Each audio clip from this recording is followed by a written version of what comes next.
Alright, geeks, I'm at the movies. We got 10 minutes to go before Spider-Man Far From Home starts. I'm about to go in, give it a watch, come out, give you my impressions, let you know if it's something you should rush out to see or not. But I think we already know the answer to that. So I'm heading in. As soon as I come out, I'll give you my full report. Alright, let's go.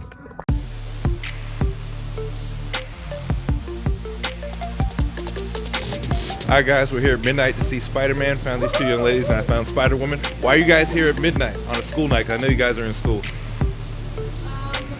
We've seen every Marvel movie for the last 2 years at midnight, so I think for Spider-Man. That's a good enough answer. Alright guys, we're ready to go see it. It's almost midnight. Geek out.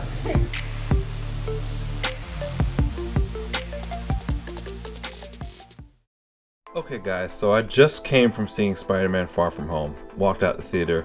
I'm going to give you a quick review, spoiler free, so it'll be short, and I'll come back in a couple of days after everybody's gotten a chance to see it and give you my impressions with details. But overall, I can just say that I was satisfied. I really liked it. It was a great movie. You shouldn't even hesitate to go see it. Alright, so let's talk about the first act. Starting off, the movie immediately addresses the snap. And so I like that, and the way they did it, it was really cute and funny. So a lot of people were asking on the internet, what would they do? How would they address the 5 years? So rest assured, it was addressed. And it starts off early establishing that the story is just about Peter wanting to be a boy, and as shown by the trailers, that the memory of Iron Man looms large over the entire movie, at least especially in the first act. Now, it's a little slow as far as action goes in the first act because they are kind of setting things up as they do in most movies. But for me, it was a little bit slower than I would have liked to see it, especially as this wasn't his first movie, and I felt like they could just jump into more stuff. But it wasn't bad, it wasn't grating, but I was just expecting a little bit more pop in the first act. So Act 2. When Mysterio comes in to the forefront of the movie, it gets a lot better. Jake Gyllenhaal does a really good job. I know he's been bashed for a couple of the movies he did recently, but his part is well played. He's believable. I like the casting. It was great. Now, if you've seen the trailers, you see that there are several different villains.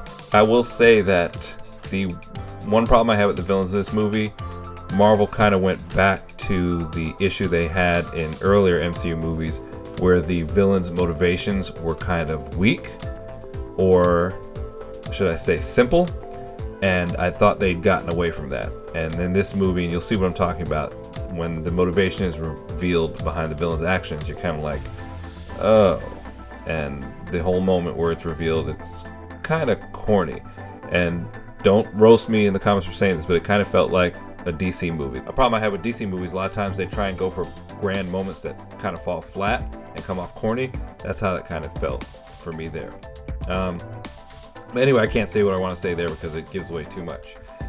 Also in Act 2, MJ is a heavy focus. Her character is fully fleshed out as compared to the first Spider-Man movie, where she just kind of popped in and popped out, kind of sort of like an enigma. So she was a big focus in the movie, and I really liked it. The casting was good there, and we'll talk about her a little bit more. So the final act, it's action-packed, and it's very well-paced. A lot of hero movies skimp on the final fight. I had issues with the final fight in the first Iron Man, huge one. Final fight in Wonder Woman, I thought Wonder Woman was great up until the end of the third act. I can go on and on. But Far From Home delivers here, and also gives longtime Spidey fans several nods throughout the climax sequences. So be on the lookout for them if you are a Spider-Man comic book reader. And when I say longtime fans, I don't mean movies. So yeah, if you're a comic reader, look for a few things there that you've been waiting on. Very well done. Okay, so now the post-credit scene. So there are two. Now the first post-credit scene, it's phenomenal. It's jaw-dropping. It changes something that a lot of Spider-Man comic book fans had mixed feelings about in the previous movie and the Avengers movies. I literally was in the movie theater looking at the screen like, oh my gosh, with my mouth open. Now, it's done in a brilliant fashion, and the first post-credit scene is also kind of long, so you're kind of going along, and like, hey, what are they doing here? And think it's no big deal. Then all of a sudden, wham, they just hit you like a truck running through a red light. So be on the lookout for that one. Don't get up, don't leave. Now the second post-credit scene is kind of strange and hard to describe because it's either potentially even more monumental than the first post-credit scene, or it could be potentially insignificant. It depends if Marvel plans to say it's canon or not. It's done in a way where they can say, hey, you know, we just did this for giggles. Like, you know, some of the post-credit scenes were just there to be kind of amusing and make you laugh, and they don't impact the MCU at all. Or quite the opposite, they could say, hey, yo, this is canon, and it changes everything. And when I say everything, I mean everything. But I don't know.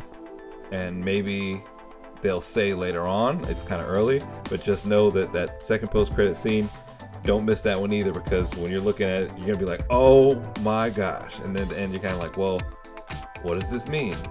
So, I don't know. All right, so the movie is funny from beginning to end.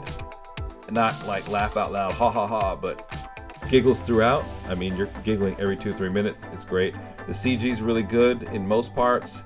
There are a few parts where it's kind of like, "Argh." And my favorite part of the movie, oddly enough, was the chemistry between MJ and Peter. It's brilliant and it's real, and it makes for an exciting romance to watch in the MCU. Hopefully when they bring back Vision, they can replicate that. But I mean, I really liked watching MJ and Peter together. It was very, very realistic. So that's it for now. That's my first impressions and opinion on the movie. I'm going to go see it again tomorrow, and I'll come back and record my spoiler impressions and talk about specifics, and I probably will wait till after the weekend to post that. So leave your questions and comments. Make sure to subscribe, spread the word, turn on notifications, and until next time, thanks for watching. Geek out. So what'd you think about Spider-Man? I thought it was great. Like, Tom Holland is an amazing Spider-Man. He's so much like the comics, and he's perfect. It's like a great movie. I just told my friends that I have no complaints. I was crying, laughing, and it was so great. Did it meet all your expectations? Yes, I was like a little nauseous going in. I'm like, I really hope it's great. And it's so much better. Are you gonna see it again? Probably. Okay, awesome sauce. And what's your name? Elizabeth. Who's the best superhero? Spider-Man. All right.